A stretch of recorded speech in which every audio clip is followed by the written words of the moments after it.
Hey everyone, this is Ariel Adams with the Superlative Podcast, and my guest today is a fellow aBlogtoWatch team member, Ripley Sellers. Hey Ripley.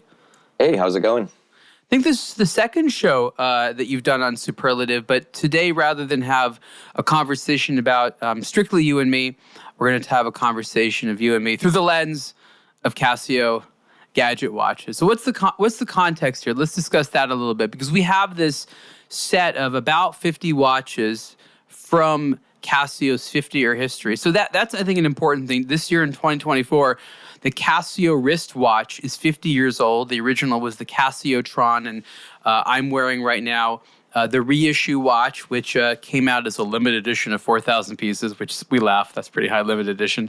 It's a great watch, by the way. And, that was a year after the 40th anniversary of the G-Shock. So most people sort of don't think about Casio as before the G-Shock, and maybe a little bit more so they think about Casio other than G-Shock today.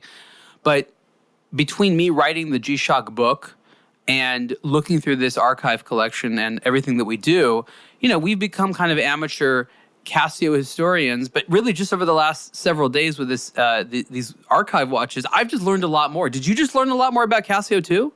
I learned a ton, but this is actually the corner of Casio's watches that I geek out on the most. The G-Shock is objectively cool, but like the most recent watch I bought for myself is this little one, which is, like $20-something, and it's a modern one that they produce today, and it's these weird watches that they make that they never really talk about, but when you go back in their history, it wasn't just this thing that existed alongside G-Shock. Before G-Shock, there really was just Casio's mainline watches, and some of them are super interesting. That said, I knew about some of these, but some of the ones that we discovered in this 50 were absolutely borderline whimsical, downright whimsical, yeah. And then some were just beyond strange, where it's shocking that they actually produced this, let alone sold it in volume. I love what I call evolutionary dead ends, really in all things. I know that sounds morbid, but especially when it comes to product development, namely Japanese product development, there's sort of they won't focus group stuff. You sort of get the idea that a bunch of engineers are like, should we try it? And they'll just be like, yeah. And then they put it in the market. And you go to Akihabara in Tokyo, and that's what so much of that stuff is. It's like no one made a marketing plan to decide if anybody wanted to buy this or there's any need for this. They just made it and just saw what would happen. And I kind of love that mentality. And some things do a great job, and other things, as we know, while they're cool, there just isn't enough demand in the market for it. So amongst this set of watches that really went all the way back to 1974 until now in 2024. There was a bunch of amazing evolutionary dead ends. And we'll get into some of that, right? Yeah, and I think the other thing to kind of talk about in the context of Casio's watchmaking history is back in the golden era of the mechanical wristwatch, we talk about how all these brands tried these different things and how that created all of this excitement that we now enjoy as collectors. And some of it was truly misguided attempts at creating a functional tool. And you look at it today, or even we joke about the Navitimer bezel, who would use that when trying to fly an airplane or whatever? But it's it was purpose built. They took if you really want to look at it, it was function that created that design. And with some of these, we look at them today and we're going, absolutely not. Why was this ever a good idea? But you also have to think that is how progress happens. You have to try things. And so there are these evolutionary dead ends, but some of these are kind of this weird approach to, or a different look at what a tool watch could be, because at this point in time, digital was the new thing. We hadn't yet reached smartwatches, and so there was this kind of in-between where a lot of different things were possible with digital technology, and so there was this weird balance of both novelties and then actual tool watches, and then the weird overlap of the two of them, which we'll get into later. I think what's fascinating with quartz watches and everything that falls underneath that is that in the era of the quartz watch, especially through the 1980s and 1990s, there are whole pieces of functionality that were created, put into watches, celebrated, and completely dismissed. Some of it is back in, I guess you could say, smartwatch form, but maybe it's not used that much, or we don't sort of think of it the same way. And that's what's kind of amazing. Every single mechanical watch complication which has ever been made is still produced today, right? In some form, you can go out and buy it for the most part. But with quartz watches, there's all this stuff that has died and has not come back. And it didn't die because it wasn't good. Maybe it died because it wasn't packaged properly or didn't really find its mojo or something like that. And so it's interesting to look back and say, I didn't even know they put that in the watch. And there's a few watches here where I always wondered, would anybody put that in the watch? It's like, oh my God, Casio did that 30 years ago. I didn't even know about it. I guess one thing that I want you to help define with your opinion, your perspective here, is how collectors and enthusiasts should look at this today. Because we don't have the same, we'll call it collector community around quartz watches, digital watches, gadget watches, 1980s and 1990s watches. Is this an area that is going to be valuable, maybe? Is this an area that is going to be celebrated in a more fashionable way? Like, is it going to be really cool to wear one of these? Or is this going to be sort of strictly the area for geeks, as they call us, where we'll find these amazing, but the mainstream just isn't really going to get it, which I imagine people at some point said about like mechanical chronographs. I don't know. I think to a certain degree, these don't have that, infinite lasting quality of a watch. Many of these things, when something goes wrong that isn't replaceable, it's dead. There's a couple of these watches in the museum collection that currently aren't running, and there's a note about it, and it's one that usually incorporates a very you think about the era that it was produced and what it did, and the fact that it would be running decades later would seem like a long shot at all. So I don't know if they have that kind of that captivating, lasting quality that that captivates the imagination like a mechanical watch. And just because they aren't as pretty, they're just not as beautiful from an objective standpoint, that they really take some horological appreciation or just the nerdery of tech. But I could see these getting big, not necessarily with the watch crowd, but with the tech enthusiasts. There's guys who collect every version of the iPhone or old Mac computers, and even old high fidelity stereo. It is kind of its own parallel thing, and I could totally see people who appreciate tech getting into these in the same way people get into watches, and this just being this little microcosm that represents the overlap, because while they are watches and worn on the wrist, at the heart of them is this technological digital thing. And I think there could be some overlap here that potentially just hasn't been realized yet. I want to spend a few minutes on the sort of repairability point that you bring up, which is a crucial distinguishing factor. And I don't know what the future holds, but let's just sort of look at the status quo. With a mechanical watch, while there's plenty of exceptions, for the most part, they can be fixed by someone who isn't the company and by using a variety of aftermarket parts that you can theoretically make after the fact. And so there is this notion that if you have the right parts and the right person, you can keep most mechanical watches going in perpetuity. That is not necessarily the case with a lot of digital watches and things like that, where if a part breaks, unless you find a spare that's new that works, you can't just remake it. You would have to remake an entire assembly line and process and other things that just wouldn't be practical. And the problem is a lot of these things were never designed for the longevity that we're now seeing. These were watches that were not particularly expensive to begin with in a lot of instances, or it was because of the electronics and things like that. It wasn't even known at the time how long they would last. I think this is so crucial as the companies, especially in the East and Japan, were making these components. There was no knowledge of how long they would last. These LCD screens, these small integrated circuits, all this stuff with the gaskets in sort of this water-resistant form, where was moisture going to get in there? How was heat going to handle it? Casio is still today trying to figure out a lot of this stuff, and they're constantly looking and evaluating how things have aged over time. A lot of these watches were built in very small quantities, right? So it wasn't like tens of thousands or hundreds of thousands of people wearing them and sending them back, and Casio could see in this little speaker space, a bunch of dust and stuff is getting there. So there's a lot of guesswork involved, and obviously they make watches better and better and better. And so the ability to go back to some of these watches, enjoy them today, or anticipate that you'll be able to enjoy them in the future, is limited by the fact that we don't know. It's unclear how long they were ever going to last, and repairability is an issue. Anything you would add to that, Ripley? Yeah, but we're almost getting there with mechanical watches now. If you look at the movements that were developed, well, up until really very modern history, you're right. You absolutely could, with the right tools and skills, refabricate all the parts to make it again.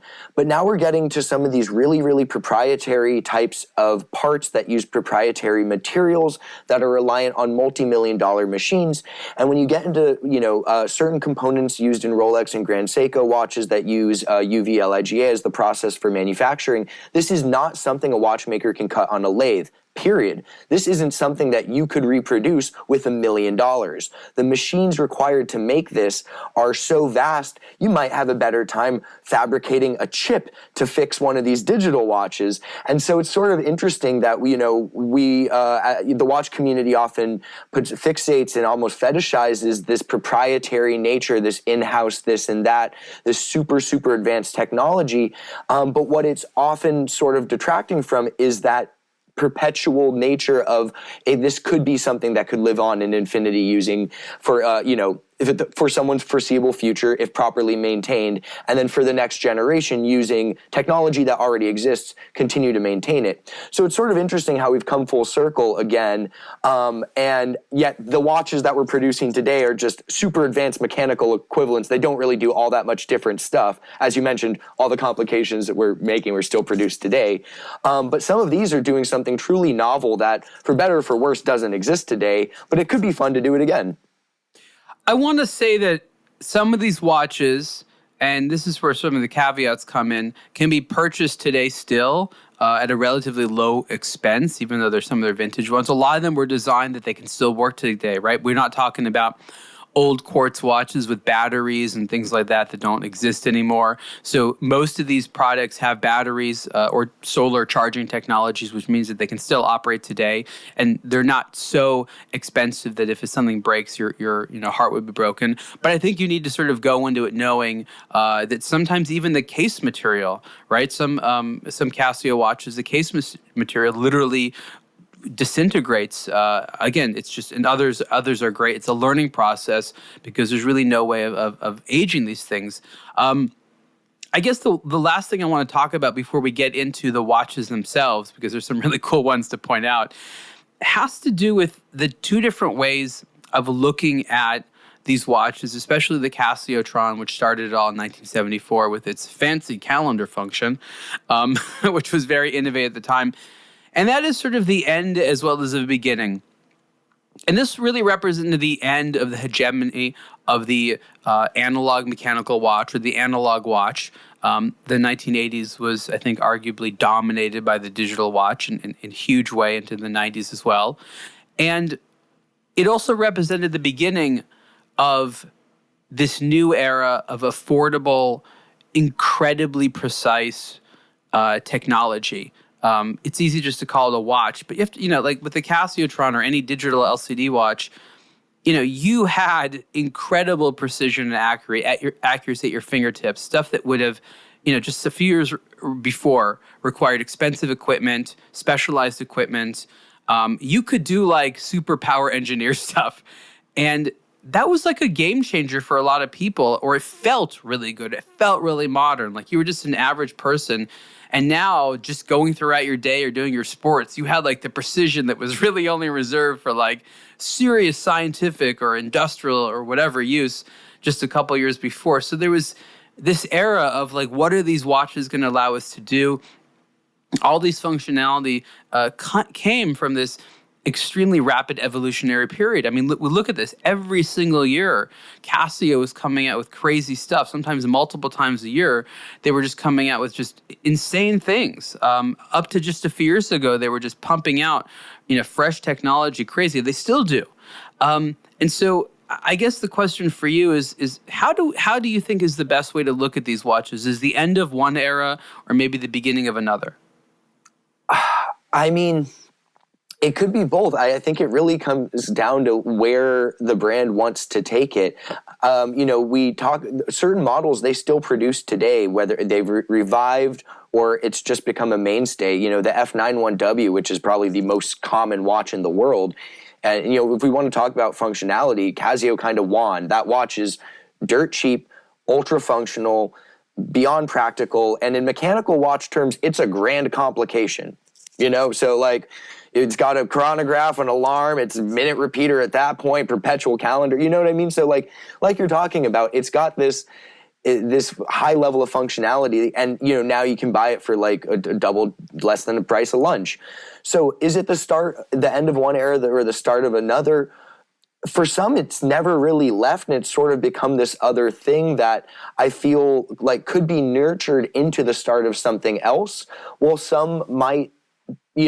some aspects of it might just kind of close off, and then within decades later in the future, we might look back at it and look at that as one end, but also with one end, as one door closes, another opens. So it might end up being both. We'll just have to see how it ends up going. But they have such a rich archive. Very little of it's been tapped outside of in the weird esoteric realm. So I really think it can kind of go either way at this point, or both.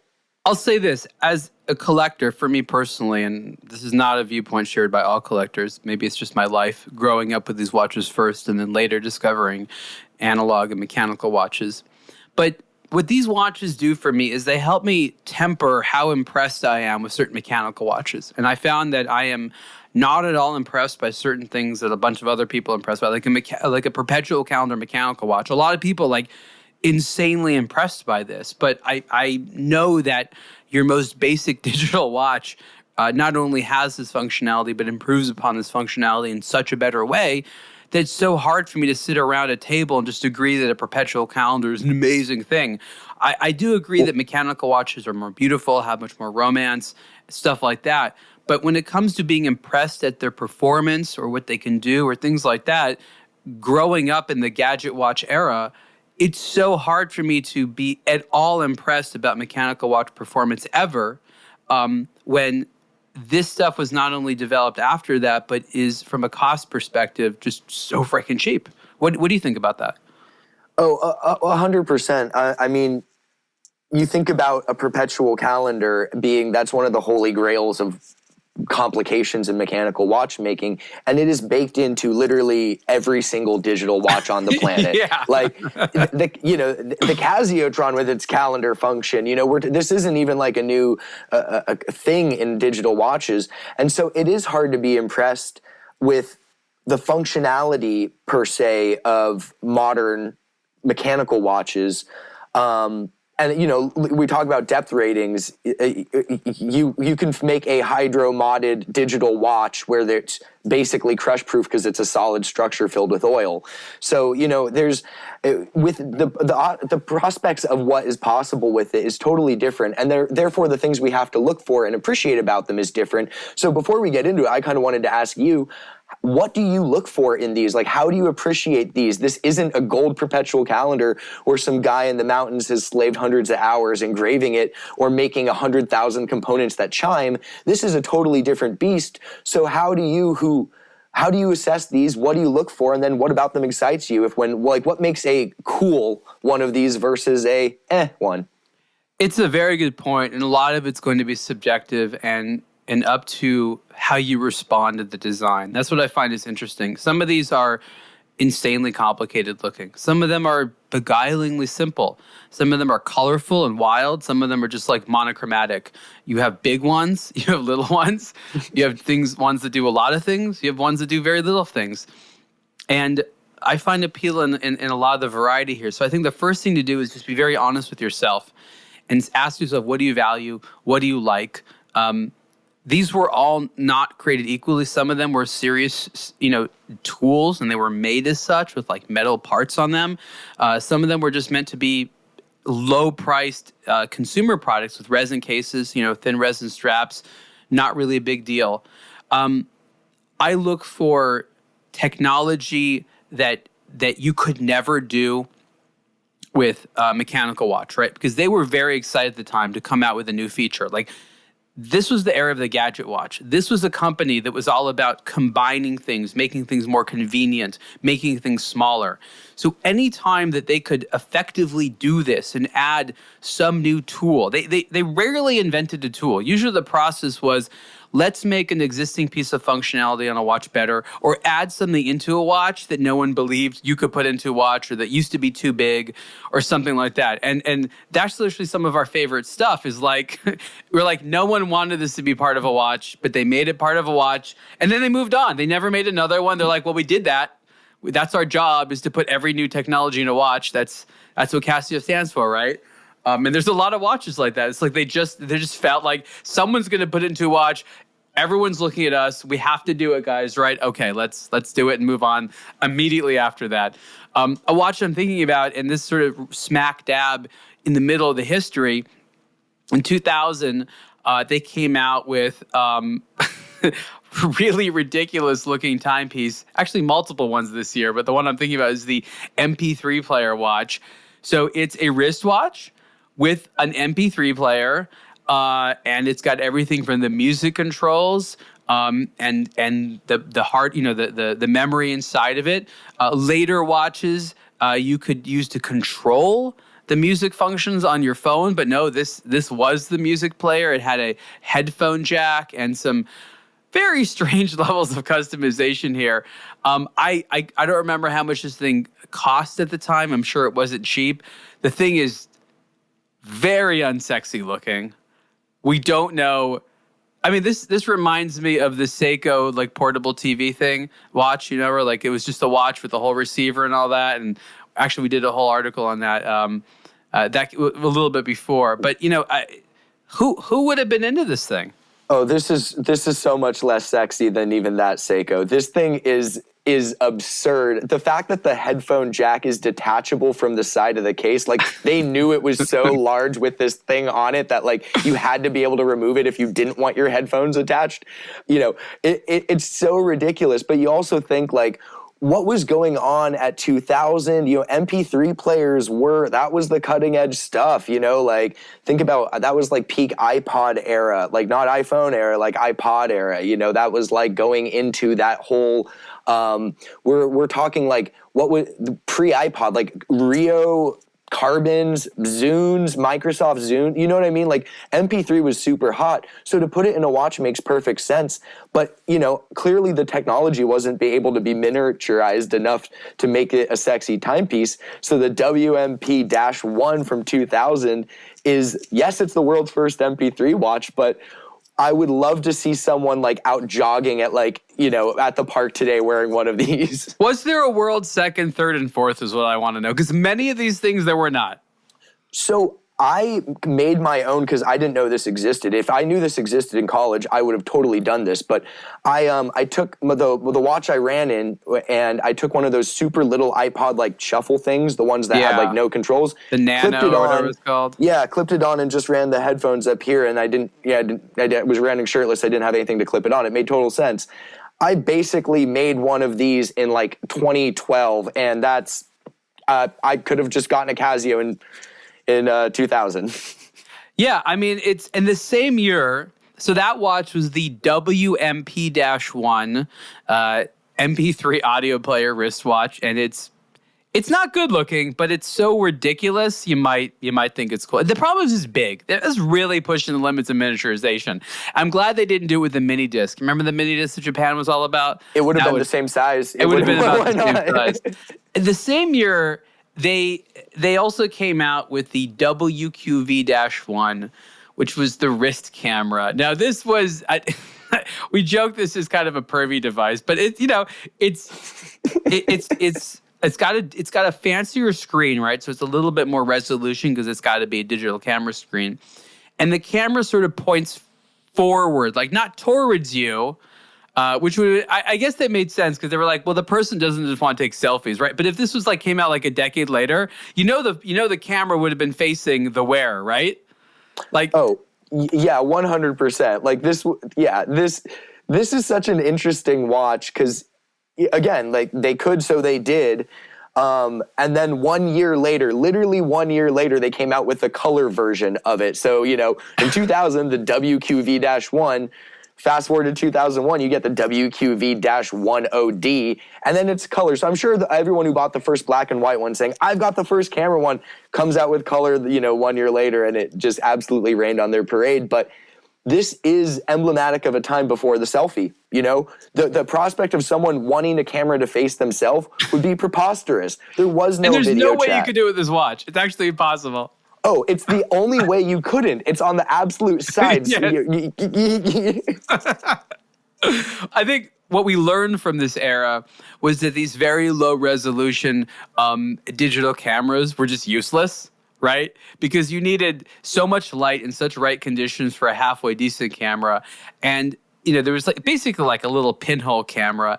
But I think it was amazing is this form factor was actually something that Casio had been working on for a long time with watches that predated it, like the television remote or the infraceptor. So they had all these watches that had effectively on the top an optic system. Adding a camera actually seemed just to be like the normal thing. It's almost like they had 90% of the watch. They're like, guys, did we just add a camera? And it was like, okay. Yeah, if you sort of get this weird arc when you get to see all 50 watches in context where it started out pretty normal with the Casiotron, then it got weird really quick in the 80s, and then by the 2000s, you see them getting to this point where they're kind of like, well, it can be weird, but we can do cool stuff now, and so that's where we're getting the cameras, the MP3 player, and also within that same vein, in same year as the MP3 player, I believe, in 2000, 1 year before, in 1999, we get the world's first GPS watch, which is the PRT-1GP. And this, it looks like an ankle monitor with a little postage stamp size screen on it. It's absolutely enormous, but again, they were able to make it. It wasn't small enough to be made sexy. There wasn't a screen where you could actually practically navigate in a cohesive manner, like use it as a map, like you could, a modern day connected device, or like what they later introduced much, much, much later in the ProTrack lineup with its GPS smartwatch. But, you look at the thing and you go, how on earth would you use this? How would you wear it? On what body part? Because it's not the human wrist, maybe a bicep if you're a large enough man. But again, this is way more practical than the stuff they were doing in the 80s. You would almost think that these functional, practical complications, if you will, would have shown up before they got whimsical. But, first Casio wristwatch comes out in 1974. And then, 1983, you have the first G-Shock. But then in 1984, they're making the GS-11 game watch, which is like a little game watch dedicated to playing a soccer game. So, it wasn't like, they're like, oh, we can make these watches, but it wasn't like they immediately went to the most functional thing possible with the technology. They made something whimsy. No, they wanted to make what would sell. And they knew that people like playing games. And they knew that there was all these commuters in Japan. Remember, these watches are primarily focused on Japanese consumers. They did sell to a world market, but it was not until the 90s at least that Casio was at all designing for the rest of the world. They sold to the rest of the world, but the first 15 years minimum, these were watches completely inspired by Japanese consumers. And one of the things I find interesting is that similar to your wristwatch, up until apparently the 80s, your calculator was like another piece of show-off technology you had.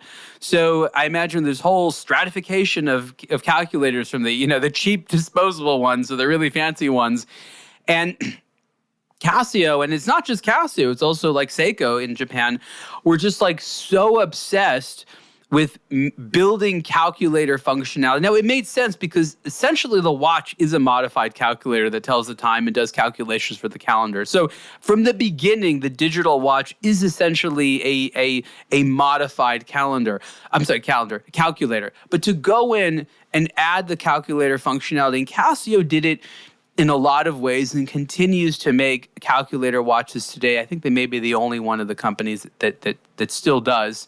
But let's talk about some of the different styles of calculator, because you had the ones that had the little tiny buttons. You had the sort of the membrane screen. This came later. You had the flip top where it was like this. It was like an analog dial, like trying to look all cool and slick, and then the thing would pop up, and then boom, there was a little calculator with a keypad. You had the basic calendar. You had the scientific calendar, right? That did like a lot more stuff. Good luck trying to figure like what you just pushed in. And then I think the icing on the cake, which is funny because it actually came pretty early on in multiple forms, were the various touch control and later gesture control Janus ones where you would literally draw a number 1 with your finger, draw like a plus sign, and that's how you would enter it. And I was actually wondering like were these people constantly using calculators so much that it made sense, or was this just Casio's weird way of bragging, being like, I bet the competitor can't do calculator on the wrist like that, and the consumer's just so into the nerdery, they're like, yeah, even though they're not using it. They do make calculators, like full standalone calculators. Yeah. So they must have been like, well, we already have this, just put it in there. Because the way you look at how nice these early calculator watches were in the 80s, it must have been a serious flex to have like, not just a calculator, but like a cool calculator. This wasn't about just functionality. So the calculator, metal calculator, metal, well, graphing, maybe. Like they were trying to make the calculator watch sexy, and so I have a long-standing relationship with the calculator watch. It was what my dad wore when I was a kid, and so when I think about the quintessential Casio calculator, that was by no means their first calculator. Like the black one with the buttons, the one from Back to the Future, the one that like you can get today on like everywhere from like Amazon. That only came out in 1988. It was the CA-53W, the Back to the Future one. But by no means was that their first one. Go back to 1983, and we get that touch one, which we had the opportunity to play around with this one, and it's super cool. There's buttons on the side. It's a big touch screen. You hit one of the buttons to change the mode. Of course, it has dual time and other stuff. But then in the calculator mode, the glass screen has the little buttons, and you can actually touch the buttons to enter the values. And it's a little fiddly to use, but it's really cool. It's a metal case. And then that was a premium option. That wasn't like a novelty. So clearly it was somewhat of a status symbol. And then the 1983, the scientific one, same thing, metal case. It's an elevated package. It wasn't like this nerdcore chic type of thing where people were wearing it ironically. This was cool. This was like how people might be wearing those like Oculus or Apple glasses today. I was on a plane and someone was wearing those, and the guy's flexing that he's part of the new recent technology and wearing these things as he's boarding the flight. And maybe in 1983 showing that you didn't just have a calculator on your wrist, but it was this super cool advanced touchscreen calculator. Maybe that was kind of that weird I won't flex. be doing long division on this flight. Oh, long division, is that all you can do? Well, I have the CFX-2000 from 1983, and it performs scientific calculations, so I can do the cosine function. I love how many buttons it has, not just on the case, but on the side. I think there's like 4 or 5 pushers on each side. Oh, and on the top, they have a whole other row. Yeah, it's a disaster. And then you're looking at it. Talk about the Navitimer being absolutely impossible to use. 2 inches from your face, you're trying to read. Does that say tangent or? It's really little. Like it pushes it. And the funny thing is, in 1990, they just full on did their version of the Navitimer, where it's a digital watch but with an analog slide rule, which I think is one of the funniest ironies. Like your whole point is calculators. That you make a calculator watch with an old style analog slide rule calculator. Like, were they laughing at themselves? No, why not a digital, slide rule? I mean, but 2 years later, they brought out the FTP-10, the one you brought up, where it was like the calculator under the analog display that you could lift up. So like at this point, they're almost acknowledging, yeah, this tech is really cool, but like it's kind of fugly sometimes. So like we're going to hide it as well. So maybe that's what they were doing with the slide rule, where they're like, it just looks like everything else that we've made, for the last decade. Let's do it. Let's try to make it more aesthetically pleasing rather than just being another mode on a rectangular screen. But answer me this. I wonder what happened at Casio. It happened apparently in the early 1990s, where they went from making pretty decent looking watches in terms of the profiles, the shapes were not too big, everything was elegant, like everything was objectively pretty. You may not like it, but it was an elegant brand actually. Then in the 90s, I don't know what happened, but tumors started to occur. Only really way I can explain it. And then symmetry, elegance, everything related to like classic good taste went out the window. And admittedly, a lot of consumers weren't looking for that. And they're willing to have a less than attractive watch for interesting functionality. It may have actually worked in Casio's benefit because the strangeness and the novelty of some of these shapes and styles would have called a lot of consumers' attention. But don't you see there, like starting in the early 1990s, like the focus on like elegant shapes and sizes just completely goes away? Oh, 100%. But I mean, to be fair, in Casio's defense, I don't think the 1990s was a golden era for design for many brands in general.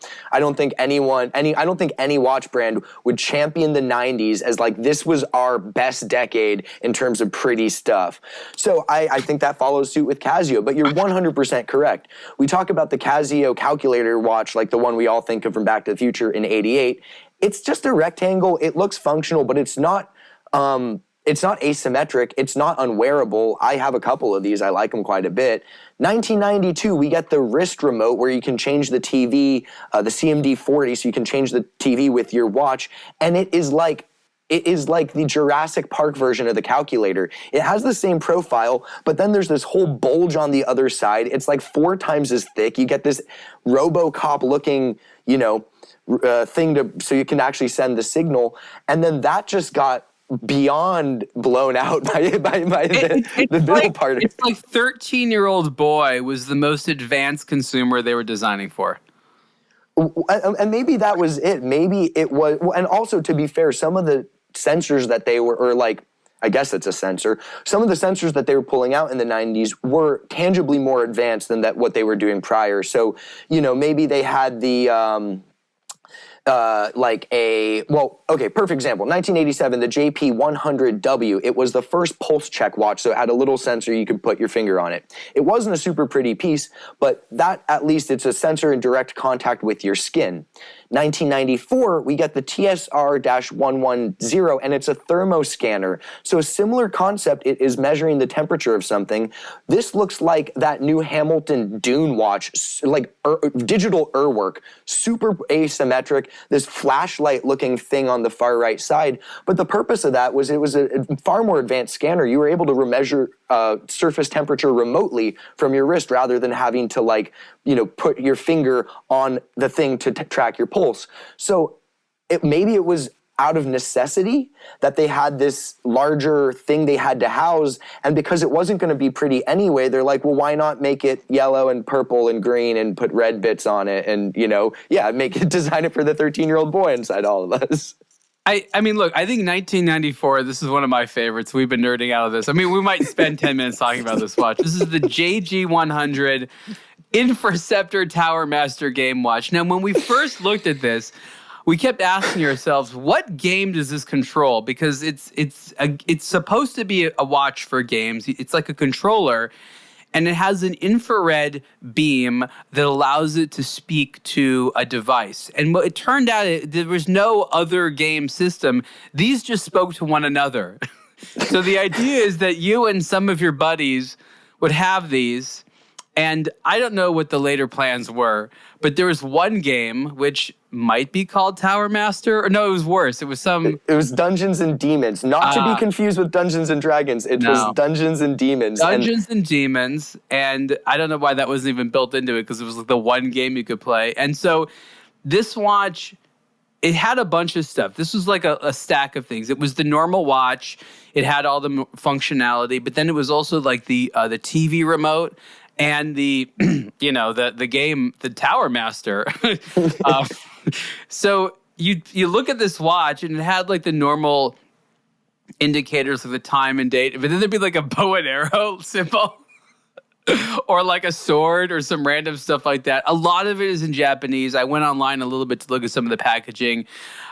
It's a thick manual, but this watch, it layered on functionality, it did a bunch of stuff, and it's probably, I mean, and I say this with love, it may be the ugliest Casio ever. I would be inclined to agree. This one, talk about ones I had no idea existed. Even with it in hand, looking at the description from Casio, I still had no idea what it was. You know what I mean? Like, I'm still not positive what all those symbols are. It's a wild piece because while you're looking at the time, on the side, there's like bow and arrow, dagger, snake, crown. Like, or something, I'm not really sure. Like, it's a twist. It's so small, I'm not really sure what it is. And a lot of buttons. And Tower Master might just involve the stature of it. It is an absolute thick presence because it has everything in the world built into it. Imagine wearing this in any adult social situation. Well, I mean, so you have the game on your wrist, but like, unless you like met up with your friends, you know, and keep in mind, this is the mid-90s. This isn't like everyone's on their phone and just like in a WhatsApp group, you know? So they all called their friends to meet at the park. So like the Infraceptor crew to like mount their watches and then start playing the Dungeons and Demons game with each other. But I think this could have been a super cool icebreaker for people, because if you were wearing your Infraceptor, and you encountered another stranger wearing an Infraceptor, it's like, did we just become best friends? And I challenge you to a duel in Dungeons and Demons. Yes, before you kill each other in the game. Who will be the most master of the Tower Masters? Well, maybe Casio was super ahead. This is like the pre-connected world of Pokemon Go, where you'd like be out in the wild and start playing a video game with someone. So like maybe they were onto something.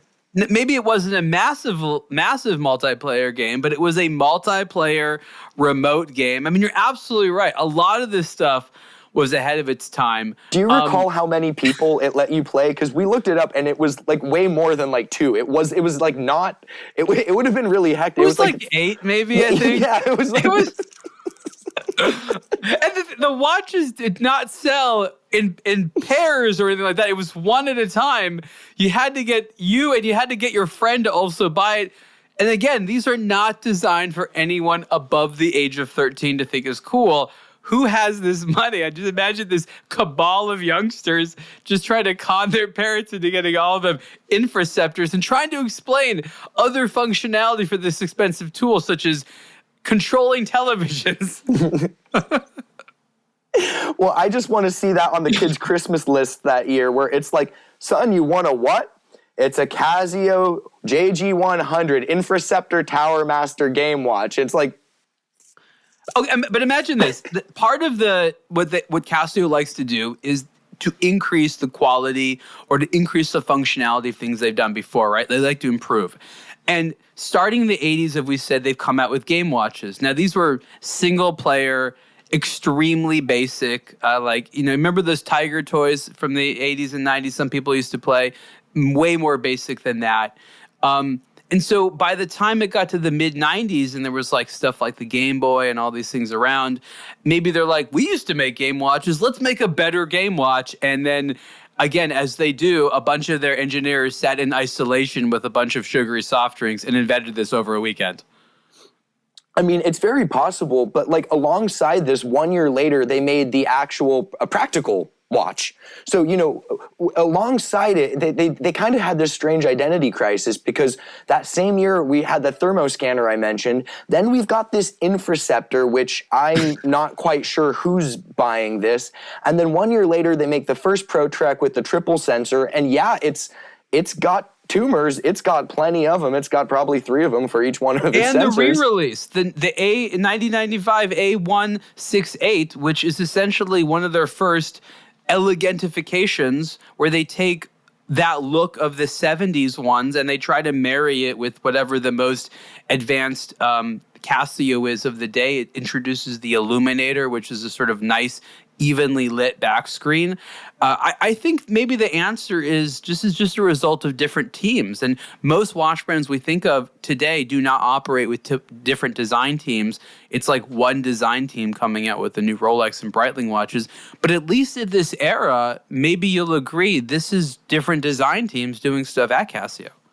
Oh, 100%. Not for a nanosecond am I believing that the same design team in 1994 that did the Infraceptor also designed the A165, where like the A168. That's a refined piece. It's something that still looks good today that people wear. It's almost like digital Nautilus-esque.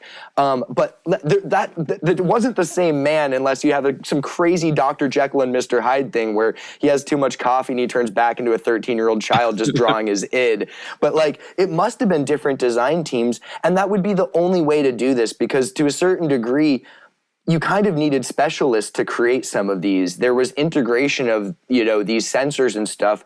So it wasn't as simple as like, we're just slamming ETA mechanical movements, and then it just comes down to what do we want the dial, hands, and case to look like. I'm sure they had to have different teams. It was very project-based, and probably like it is today. You got your G-Shock team, you have your ProTrek team, you have the people making the, super affordable retro stuff like this. So, like, I'm sure it was different teams. And then that's why we also have this crazy kind of identity crisis where we're making super esoteric tool watches, beyond weird and convoluted game watches, kind of classically styled digital watches, and then alongside all of that, watches that couldn't actually exist today due to probably the legalities surrounding what would constitute medical advice, like the 1993 BP 3000 blood pressure monitor, which measures your pulse and blood pressure. So that was kind of an evolution of the 1987 pulse checker, but now kind of expanded, instead of being for runners, into more of a health device. So long before Apple Watches and fitness trackers and Fitbits, you get this thing. But I don't think that could have existed today, being like, yeah, this will tell you your blood pressure, it's sound medical advice. I'm sure they would have to have some giant disclaimer engraved along the bezel saying like, consult your physician, we don't claim responsibility or something like that. So I think some of those are fascinating, where talk about dead ends. I think if they really wanted to develop that, it would have to go into the smartwatch realm at that point. Other than just being a trinket and a novelty, I couldn't see that that function being put into a modern day wristwatch, even as like a revival type of piece. Yeah, I think a lot of these were quite reliable in terms of the tools they were at. And if anything, if you look at the hardware, especially from a lot of these 70s and 80s pieces, the screens look crisp in a way that maybe some of the less expensive LCD watches today don't. The pushers are a little bit more responsive. There's even the way the numbers change and things like that, it's actually a little bit more refined. I think what I've seen is that what's not universally true, a lot of today's continued production of these original types of watches, even though the lies aren't made, are not as nice as the originals. And that makes sense. Over time, they wanted to make them less expensive to make, and they sort of worked out the kinks, and maybe those are ways to make them last a little bit longer. I mean, these watches were not, they weren't always the most durable. Like, you could drop them and they could break and things like that. I think today they're more durable. But there's something was lost, right? And even little things. For example, on the original Casiotrons, the two little dots between the hour and minutes, like it would kind of pulse. It wouldn't blink, but it would have like a nice pulse. And sometimes today those don't move at all.Maybe that's for power savings. But there's little differences between a lot of the digital watches that Casio makes today and these originals. And in a lot of ways, the watches today are superior in terms of the durability and things like that. But there is something that was lost a lot at the time. And some of these you could tell were not just whimsy watches, as some of them seem today, but watches for people that really needed this functionality, especially with the stopwatches and chronographs and the various types of measurement devices. There were professionals out there, people that relied on this information. And again, it's sort of sometimes hard to recognize that the same company the same year was coming out with like the Sirius health monitoring watch, and then like the Melody, the Melody alarm, which a bunch of engineers decided they wanted a watch that could play Happy Birthday. And it actually played it loud. The beeps and the melodies and the sounds of some of these older watches is louder and crisper than a lot of the ones today, right? Yeah, that was actually something I was surprised by. The build quality, for lack of a better term, across the board of these pieces. And, as we mentioned, the metal calculator watches with like touch screens, that's a very different type of purchase than a kind of plastic sub $30, thing that they're selling today. And it wasn't like this plastic watch felt great for some of these ones, but the pushers were crisp. The case might have been metal on some of these early ones. And I think a good example of this is just look at the first G-Shock. It was basically a metal core with the screw-on back, and then it had the rubber resin bezel over it with the strap attached. Now that type of construction is really only reserved for G-Shock's premium and upmarket models that cost a minimum of a few $100s, where they get that screwed case back and a metal internal shell. The rest of them, it's all some type of polymer internal case, stainless steel screw-on case back with 4 screws rather than screwed in. Clearly one is probably lighter, less expensive to produce. That's how you get a G-Shock now, at what is still objectively a very, very attainable price point on the super entry level side of things. But, you look back into the history and some of these models, it was kind of a high-end piece, like that Janus calculator it was an analog display where you could draw the numbers on it. That was an elevated piece. They kind of knew that they wanted it to be elevated and more dressy. That's why they made it an Annie-Digi one to begin with. So, yeah, I think that's kind of an interesting point where people now think of Casio outside of, the more premium lines like Oceanus and G-Shock as the super budget-friendly brand, but that's not necessarily the case even today, because there are lines within Casio that have, solid steel cases, solar movements that aren't part of these other more premium lines. But Casio, this isn't a new thing, and it was something that they did arguably on a bigger scale the longer you get back into history. Perfect example, 1985, the TW7000, full titanium digital watch. It's not a G-Shock, but it's a full titanium watch on a bracelet. It's a super cool piece.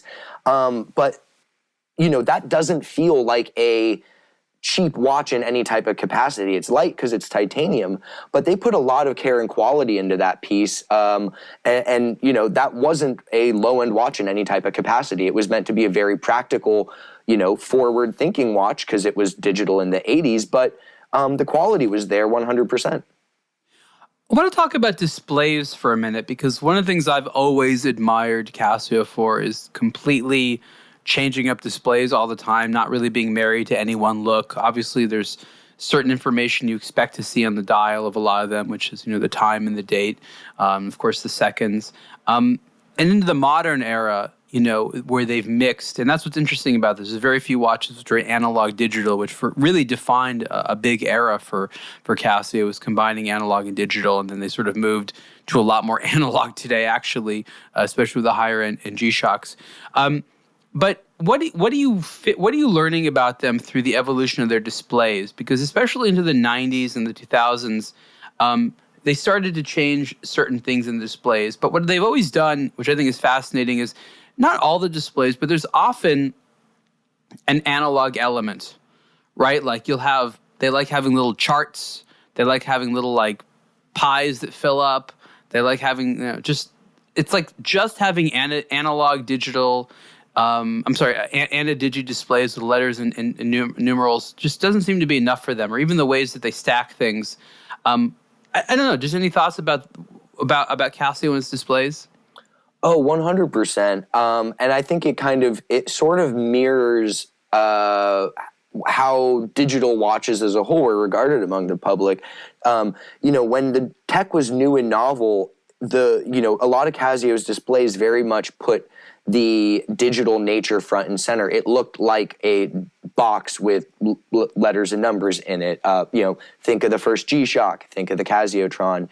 But then after the novelty of that wears off as you get later into the 80s, you then start to see these analog elements pop up like you're talking about. And then by the time you get into the 90s, it's very much there. 1990, we get the pentograph, where it's, you get a digital display on the bottom, but sort of in G-Shock fashion, you get these rings up at the top, 5 of them, that fill up as you're timing different things. And again, sort of those analog elements. 1989, the GMW 15, where it's got this really interesting animated moon phase display that takes up the top. They could have done something far less aesthetically pleasing or analog in nature. Or as we talked about in 1992, the flipping calculator watch, where they literally covered the digital screen with a full analog face. And then I think it's arguably, like you said, more alive today than ever before. Going back to this modern one, there's multiple little analog elements on it. But I think it's sort of Casio finding that balance over the years, where digital stuff was really interesting and novel.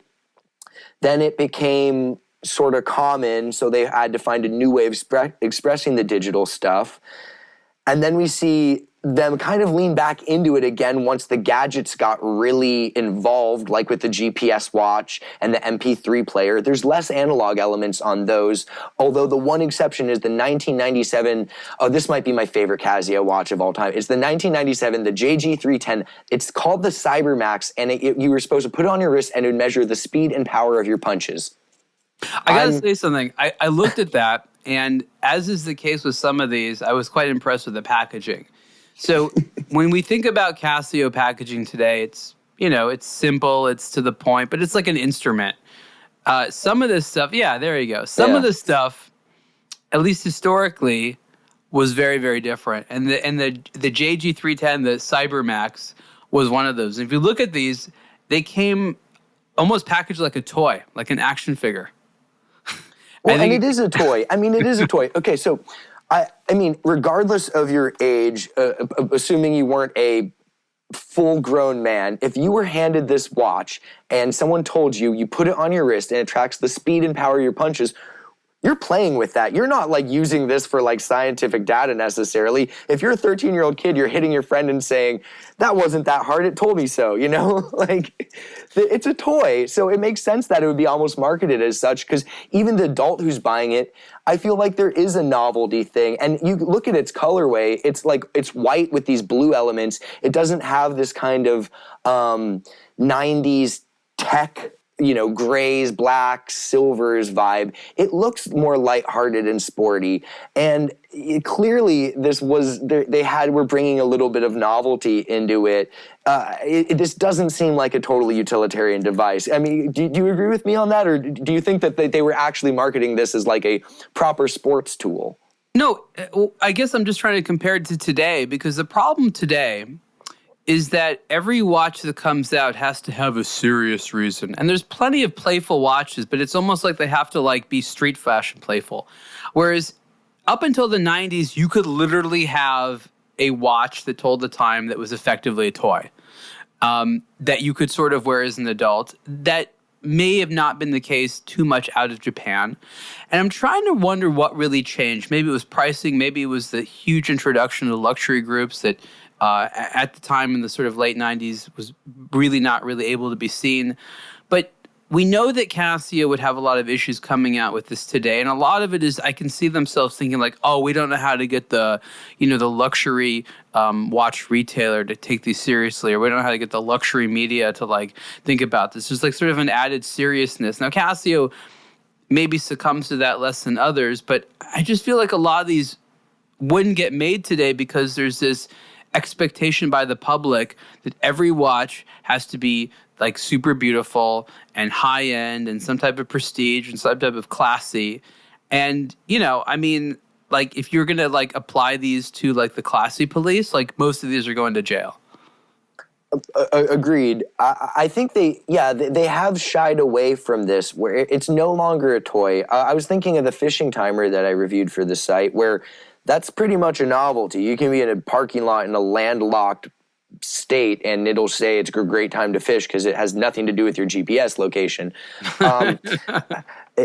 I mean, but again, you're talking. It's a purposeful thing. It's for fishing. It wasn't like the Tower Master, where it's literally a game to play with your friends. This goofy conversation piece. And again, you look at the fishing timer. It looks way more tactical. If there weren't fish showing up on the screen, you might think it was like a target for some military thing. So, you're right. It has kind of moved away from that whimsical nature, but I don't think it's because it wouldn't do well.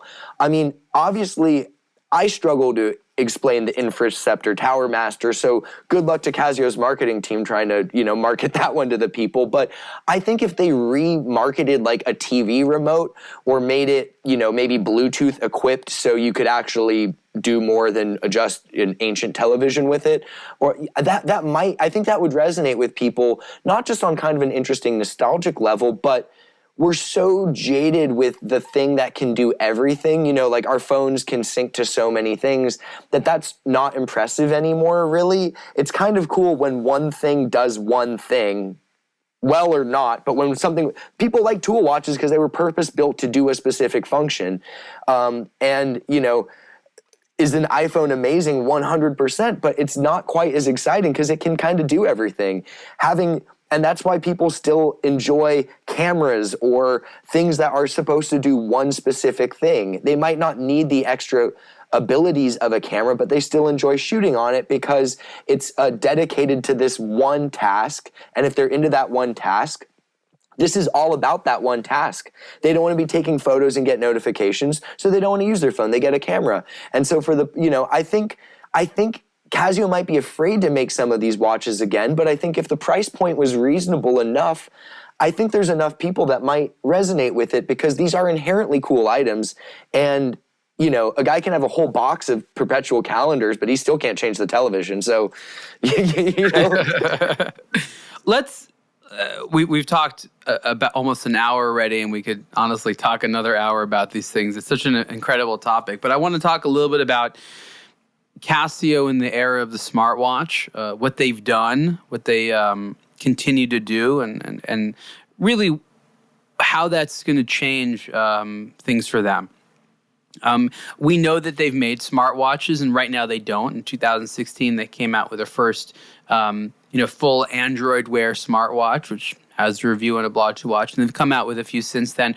Right now, Casio has exited making any full-on smartwatches, and the primary reason that they've said for that is practical, is the software isn't something that they can control, and there's too many limitations and stuff like that. And so you have this interesting assortment of basically hybrid smartwatches that would be probably in an expanded version of this mini archives that we receive from Casio with these watches. But this is sort of the direction that Casio has gone right now, and that's essentially been the compromise. Is we're going to try to take the best of what we do, that sort of stack of functionality and new ones, but with our type of case, with our software, with our charging system, but they have, the Bluetooth connectivity, notifications, heart rate monitors, and stuff like that. And there's different versions of them out there. So I think that I actually like where Casio has ended up, in the smartwatch era. Obviously, it's not over for them. They will probably return to full touchscreens and using more dedicated software. But I imagine, and this is where I want your feedback on, when the smartwatch as we know it kind of came out, my presumption is that Casio was like, yeah, we've been there. We've done all this stuff before. This is cute, fun, and games. And I think that they've been, pretty disciplined and conservative. In 2012, the first watch with Bluetooth came out. It was the GB6900AA. Which, didn't do too much. It was basically a G-Shock, and it connected with Bluetooth, and it told you of a notification. It wasn't super sophisticated. Now, a version of that exists in many, many G-Shock watches, which allows you to connect to their app and do some useful things like have the time be updated and things like that. But a lot of these watches, in a lot of ways, were pieces of functionality that you now have in a smartwatch. GPS, voice recording, music player, mapping functions, various types of sensors, various types of calendars and astronomical data.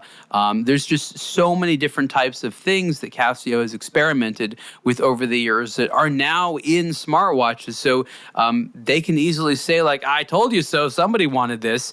And what's always been amazing is we never know if it's that dedicated object which is going to be popular, or if it's that watch that has that stack of functionality, which then becomes interesting. And as we've seen through this collection and through our conversation, it's a very difficult mixture between how much is enough functionality to capture the minds of the consumer, and then how much is too much to make it so that you can't use anything.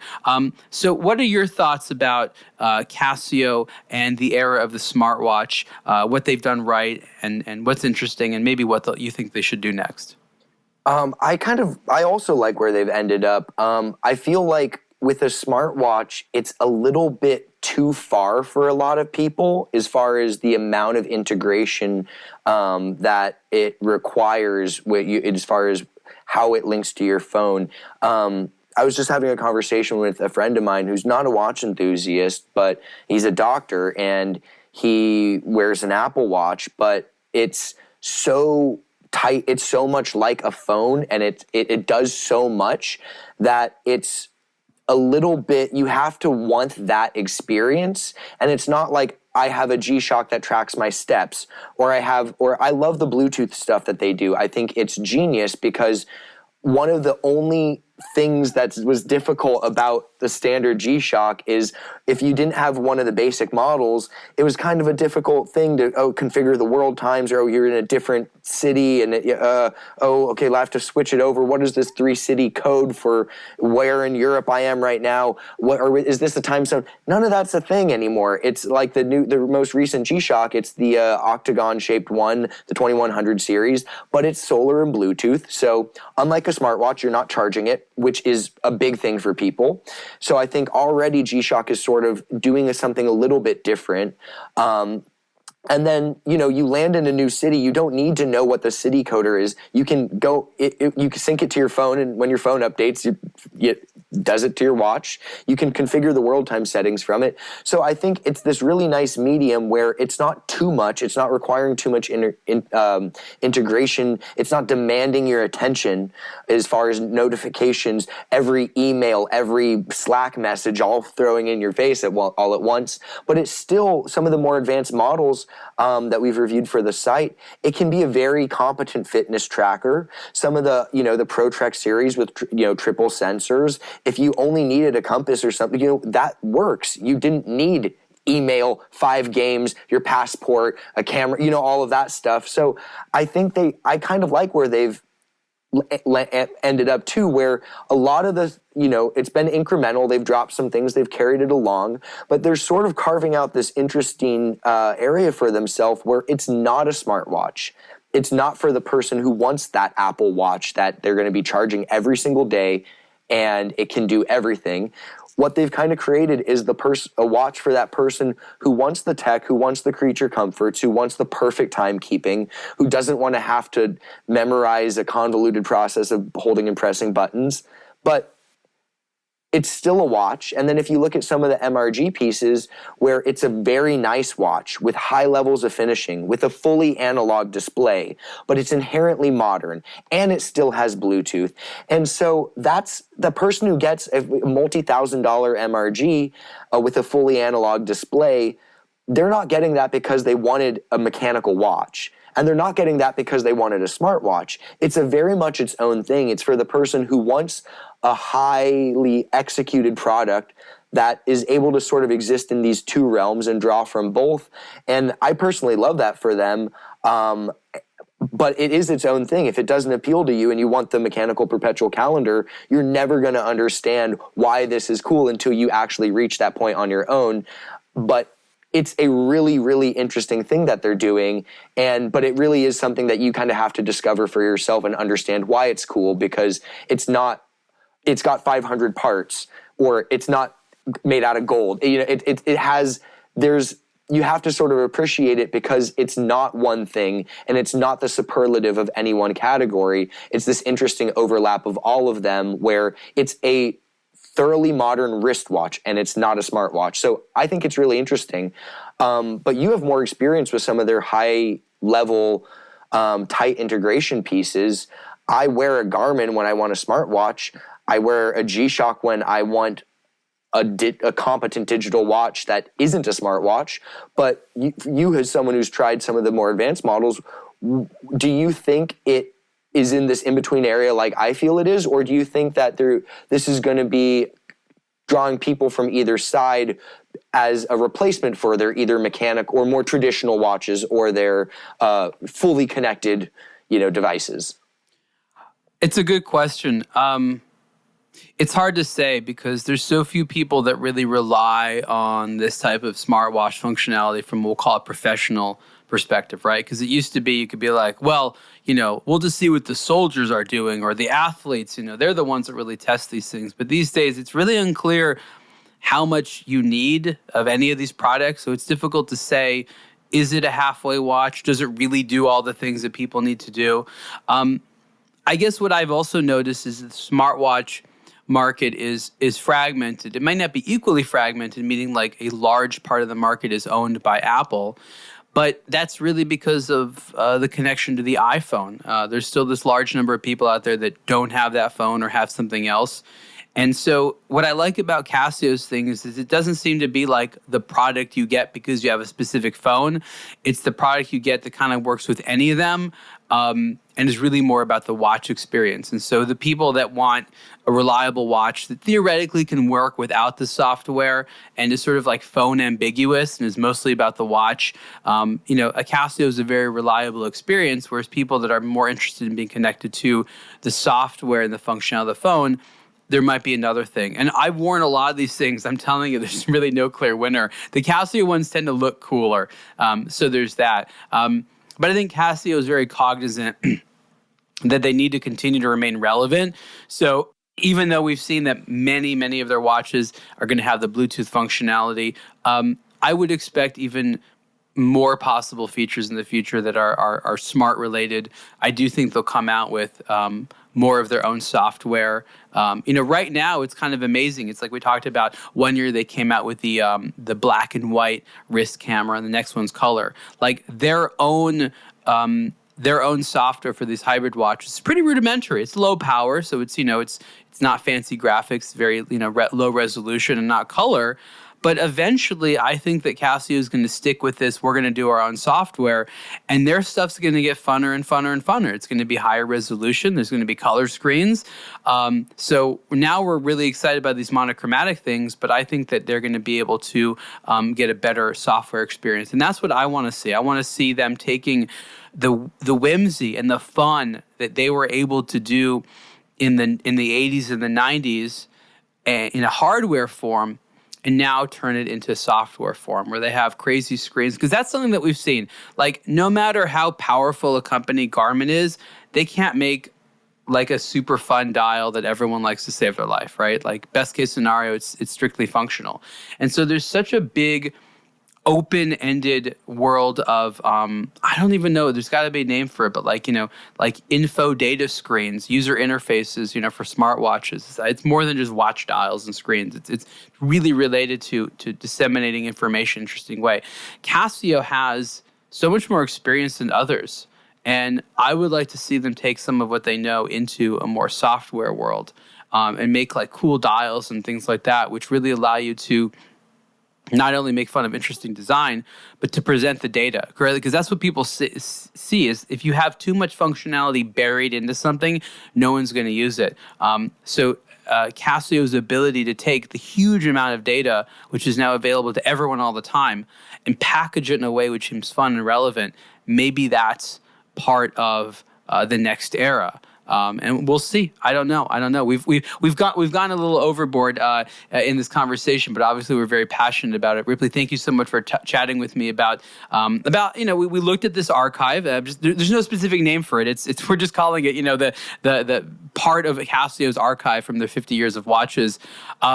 We have some other videos that are going to come out about this and some articles on the website. Ripley has taken some really fun pictures of some of these things. But just a reminder that 1974 was the year that the first Casio wristwatch came out. And this year in 2024 is the 50th anniversary. There is coverage on the website of the 50th anniversary Casiotron. Ripley, any last thoughts about the 50 years of Casio gadget watchmaking?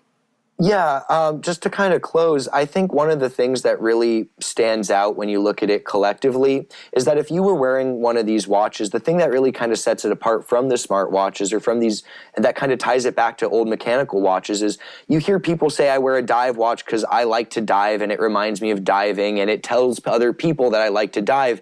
And these watches, where they are specific, it tells you a bit about your identity, whether you are wearing the full metal scientific calculator or the Infraceptor game watch. It tells something about your personality and kind of alludes to you on a more personal level that I don't think other devices do. And so I think they're really, really interesting, and it shows a far more diverse history than almost any other watch manufacturer. Absolutely. Anyways, thank you everyone for listening to this episode of the Superlative Podcast about Casio's 50 years of watchmaking. Ripley, thank you so much. Yeah, thank you for having me.